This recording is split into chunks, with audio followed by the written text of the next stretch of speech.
क्या आप सब जानते हैं लाइफ में कोई भी इंसान या तो सक्सेसफुल होता है या तो अनसक्सेसफुल होता है, या तो उसको बहुत समय लग जाता है सक्सेस पाने में और धीरे धीरे वो लाइफ में सक्सेसफुल हो भी जाता है, या कई बार लाइफ में अनसक्सेसफुल भी रह जाता है। तो आप सब जानते हैं कि ऐसा लाइफ में क्यों होता है, क्यों कुछ लोग लाइफ में सक्सेसफुल हो जाते हैं और क्यों कुछ लोग लाइफ में अनसक्सेसफुल रह जाते हैं। आज इस वीडियो में हम जानेंगे, तो इस वीडियो को अंत तक देखें। इस वीडियो को अंत तक आप देखेंगे तो आप एक अच्छे कम्युनिकेटर बन सकते हैं। दोस्तों, अक्सर आपने लाइफ में देखा होगा कि बहुत सारे लोग पब्लिक के बीच में बोलने से डरते हैं या घबराते हैं। आज हम इस वीडियो में जानेंगे the truth behind public speaking, किस तरीके से लोग पब्लिक स्पीकिंग कर सकते हैं और वो सच हम जानने की कोशिश करेंगे जिसकी वजह से लोग पब्लिक में बोलने से घबराते हैं। मैंने पिछले 2 साल में ऐसे कई सेमिनार और इवेंट्स अटेंड किए हैं जिसमें बहुत सारे लोग लमसम में आए हैं, गैदरिंग आई है, बहुत सारे लोगों ने अटेंड किया है और पब्लिक स्पीकिंग इवेंट भी मैंने बहुत सारे अटेंड किए हैं जिसमें बहुत अच्छे स्पीकर आए थे और उस गैदरिंग में मोर देन 500 पीपल ने अटेंड किया था। और अगर हम बात करते हैं कि लंच ब्रेक की, लंच ब्रेक में जब होता है तो बहुत सारे लोग अपने क्वेश्चन पूछने जाते हैं लोगों से और बहुत तरह के क्वेश्चन उसके अंदर रहते हैं। लेकिन आपको पता होगा कि हर पब्लिक स्पीकिंग इवेंट के बाद एक लास्ट में एक होता है Q&A सेशन, जिसमें ऑडियंस अपने क्वेश्चन पूछती है अपने स्पीकर से।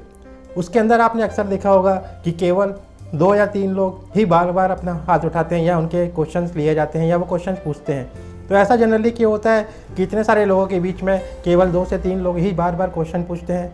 क्योंकि उनके अंदर पब्लिक स्पीकिंग मतलब पब्लिक के बीच में क्वेश्चन पूछने का डर होता है। उसी डर के कारण बहुत से लोग अपने क्वेश्चन नहीं पूछ पाते हैं। लेकिन जब वो ब्रेक के दौरान जाते हैं या लंच के दौरान क्वेश्चन पूछते हैं तो स्पीकर को आपने देखा होगा अक्सर कि बहुत सारे लोग उनको घेर के रखते हैं और ज़्यादा तरह के क्वेश्चन वो पूछते हैं। लेकिन जब पब्लिक के बीच में क्वेश्चन एंड राउंड होता है तो बहुत ही कम लोग अपना हाथ उठाते हैं और क्वेश्चन पूछते हैं। तो ऐसा क्यों होता है? क्योंकि कहीं ना कहीं उनको घबराहट होती है कि पब्लिक के बीच में पूछेंगे अगर हम क्वेश्चन तो ऑडियंस क्या सोचेगी, क्या हम सक्सेसफुली अपना क्वेश्चन पूछ पाएंगे, ऐसा ना हो कि हमारा जो हम क्वेश्चन पूछ रहे हैं वो गलत हो जाए। ये सारे ख्याल लोगों के बीच में आते हैं, वो अपना क्वेश्चन पब्लिक के बीच में नहीं रख पाते हैं। अक्सर आपने देखा होगा कि स्कूल में जब हम रहते हैं तो स्कूल में ऐसे कोई लेक्चर्स वगैरह नहीं होते जिसमें पब्लिक स्पीकिंग का मौका मिले। बहुत कम बच्चे होते हैं जो कि डिबेट्स में भाग लेते हैं, या निबंध प्रतियोगिता होती है, या वाद विवाद प्रतियोगिता जो होती है, डिबेट होता है। इस तरीके से बहुत कम बच्चे सामने आते हैं। अगर एक क्लास में माने 100 बच्चे हैं तो 100 में से केवल 3 या 4 बच्चे ही भाग लेते हैं। लेकिन जो बच्चे लाइफ में भाग नहीं लेते हैं, अक्सर हमने एक सर्वे पाया है या हमने अपने एक्सपेरिमेंट किया है कि वो लोग बड़े होकर भी अपनी लाइफ में कहीं ना कहीं स्टेज से घबराते हैं, पब्लिक के बीच में बोलने से घबराते हैं, पर्सनल लाइफ में वो उतनी ग्रोथ नहीं पा पाते हैं। जब हम छोटे रहते हैं तो हम सोचते हैं कि हम बड़े हो गए अच्छा बोलेंगे, जब हम कॉलेज में जाएंगे तो हम अच्छा बोलने लगेंगे, या हम जब अच्छी जॉब में पहुंच जाएंगे तो हम अच्छा बोलने लगेंगे। लेकिन समय के साथ साथ क्या होता है, जो हमारे बोलने पब्लिक के बीच में जो हमारा डर होता है वो डर भी एक्सपेंड होता जाता है, बढ़ता जाता है और हम अपने आप को एक्सप्रेस नहीं कर पाते हैं और कहीं ना कहीं ग्रोथ हमारी जो है लाइफ में वो हम अचीव नहीं कर पाते हैं और कुछ लोगों से हम पीछे रह जाते हैं, जिनको हम जनरली आम भाषा में कहते हैं कि वो अपनी लाइफ में उतना सक्सेस नहीं पा पाए जितना वो सक्सेस पा सकते थे। और कुछ ऐसे लोग जिनमें टैलेंट उतना नहीं है लेकिन वो अच्छे कम्युनिकेटर हैं, मतलब अपने आप को एक्सप्रेस कर पाते हैं पब्लिक के बीच में, तो कहीं ना कहीं कम समय में ज़्यादा ग्रोथ पा पाते हैं। ऐसे बहुत सारे आपने स्पीकर्स देखे होंगे या ऐसी बहुत सारी इंडस्ट्री हैं जिसमें आपने देखा होगा कि उनकी जो, अगर हम बात करते हैं जो उनकी डिग्रीज़ है वो उतना ज़्यादा प्रोफेशनली हाई नहीं है, लेकिन फिर भी वो पब्लिक स्पीकिंग अपने बोलने के तरीके से लोगों का प्रभाव बना पाते हैं और बहुत कम टाइम में एक अच्छी ग्रोथ पा पाते हैं और बहुत सारे लोगों को इंटरेक्ट कर पाते हैं, अपने बारे में बता पाते हैं कि वो कौन है। क्योंकि पब्लिक स्पीकिंग में सबसे बड़ा जो टास्क होता है वो होता है इंट्रोड्यूस योरसेल्फ, मतलब आप कौन है। अगर आप अपने आप को एक्सप्रेस कर पा रहे हैं लोगों के बीच, तो आप किसी भी प्रोडक्ट को लेकर अगर लॉन्च करते हैं या किसी भी इंडस्ट्री में काम करते हैं तो लोग आपसे जुड़ेंगे। क्योंकि आपको पता है कि कोई भी प्रोडक्ट कब सेल होता है, जब लोग आपसे जुड़ते हैं, ना कि आपके ब्रांड का प्राइस क्या है। ये आपके ऊपर जब ट्रस्ट होता है, जब आप एक पब्लिक के बीच में एक ब्रांड बन जाते हैं या आपका फेस जो है पब्लिक ब्रांड बन जाता है, तब अब लोग आपसे खरीदते हैं। ना कि जो आपका ब्रांड वगैरह है जो आप मार्केटिंग करते हैं केवल वो 20 to 30% काम करता है, लेकिन आपका जो फेस है वही लोगों पर ट्रस्ट पैदा करता है। और ट्रस्ट कैसे होगा? जब आप पब्लिक में अच्छी तरीके से बता पाएंगे कि आप क्या काम कर रहे हैं, आपका प्रोडक्ट क्या है, या आपकी कंपनी आने वाले टाइम में क्या लॉन्च करने वाली है, किस तरीके से ग्रोथ करेगी।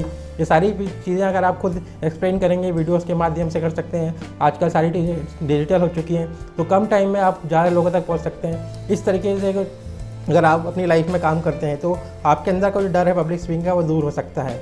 अक्सर मैंने कुछ पेरेंट्स को मिस्टेक करते हुए देखा कि वो अपने बच्चों से बोलते हैं कि आप जब क्लास में पढ़ते हैं तो आप क्वेश्चंस नहीं पूछते हैं, या आप जब लोगों के बीच में रहते हैं तो आप कुछ पोएम सुना दीजिए या डांस करके दिखाइए, इस तरह की चीज़ें डिमांड करते हैं। लेकिन सारे बच्चे नहीं कर पाते हैं अपने आप को एक्सप्रेस, और वो घबराते हैं।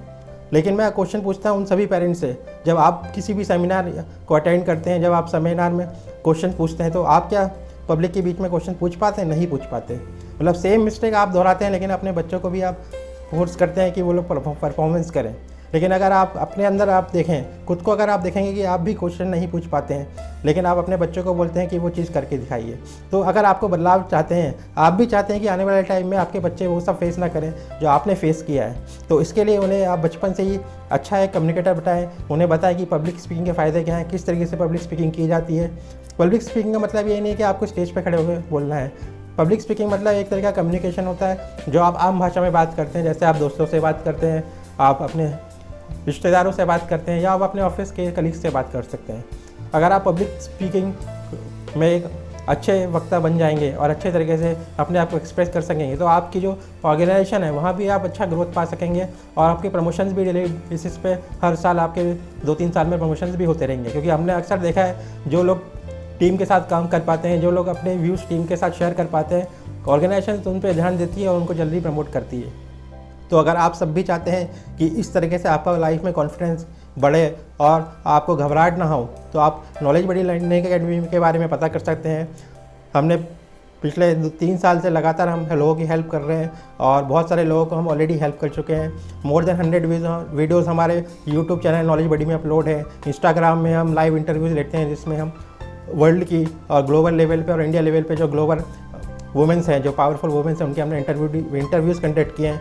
तो आप भी अगर एक पावरफुल कम्युनिकेटर बनना चाहते हैं और जिस तरीके से वो अपने आप को एक्सप्रेस करते हैं वैसे एक्सप्रेस करना चाहते हैं, तो आप हमारे जो कोर्सेज हैं पब्लिक स्पीकिंग के, उसमें ज्वाइन कर सकते हैं। इसके अलावा हम पब्लिक स्पीकिंग के अलावा भी हम बहुत सारी चीज़ें आपको सिखाते हैं। हमारे अलग अलग कोर्स हैं, जिसमें हम जो इंडिविजुअल्स हैं और जो प्रोफेशनल कॉर्पोरेट्स हैं और जो स्टूडेंट्स हैं, उनके लिए भी इंटरव्यू प्रिपरेशन इंटरव्यू प्रिपरेशन की हम प्रिपरेशन कराते हैं। How to crack any interview, या कि how to master sales, art of public speaking, negotiating skills, time management, stress management, इस तरीके की बहुत सारी चीज़ें हम लोग अपने कोर्स में सिखाते हैं। और यहाँ पे हम केवल ध्यान रखते हैं कि 4 से 5 बच्चे ही हमारे पर बैच रहें। चाहे हम ऑनलाइन लेते हैं तो ऑनलाइन में कुछ स्टूडेंट्स कुछ ज़्यादा आ सकते हैं पार्टिसिपेंट्स, लेकिन अगर आप फिजिकली प्रेजेंट होते हैं तो 4 से 5 लोगों को ही हम बुलाते हैं, ताकि हम उस पर पूरा ध्यान दे सकें और हमारा फोकस प्रॉपरली रह सके। तो अगर आप सब चाहते हैं कि आपका भी इसी तरह से लाइफ में कॉन्फिडेंस बढ़ते रहे और एक अच्छी ग्रोथ पाइए, तो आप हमारे चैनल को इसी तरह के देखते रहिए। और आने वाले टाइम में हम और भी अच्छी पर्सनैलिटीज़ जिन्होंने अपनी लाइफ में कम्युनिकेशन के द्वारा अच्छा परफॉर्म किया है, जैसा कि आप देखते हैं कि क्रिकेटर्स हैं, उसके अलावा बहुत सारे ऐसे इंडस्ट्री में ऑलरेडी लीडर्स हैं जो अच्छे हाइट पे पहुंच चुके हैं सिर्फ अपनी कम्युनिकेशन के द्वारा।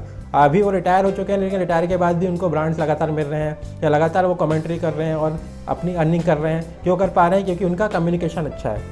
तो ये सारी चीज़ें आप सीख सकते हैं, घर बैठे सीख सकते हैं। अगर आप डेडिकेटेड हैं और अपनी लाइफ में कुछ करना चाहते हैं या अपने ड्रीम्स को रियलिटी में बदलना चाहते हैं, तो आज से ही आप एक प्रण ले लीजिए कि किस तरीके से आपको लाइफ में आगे बढ़ना है।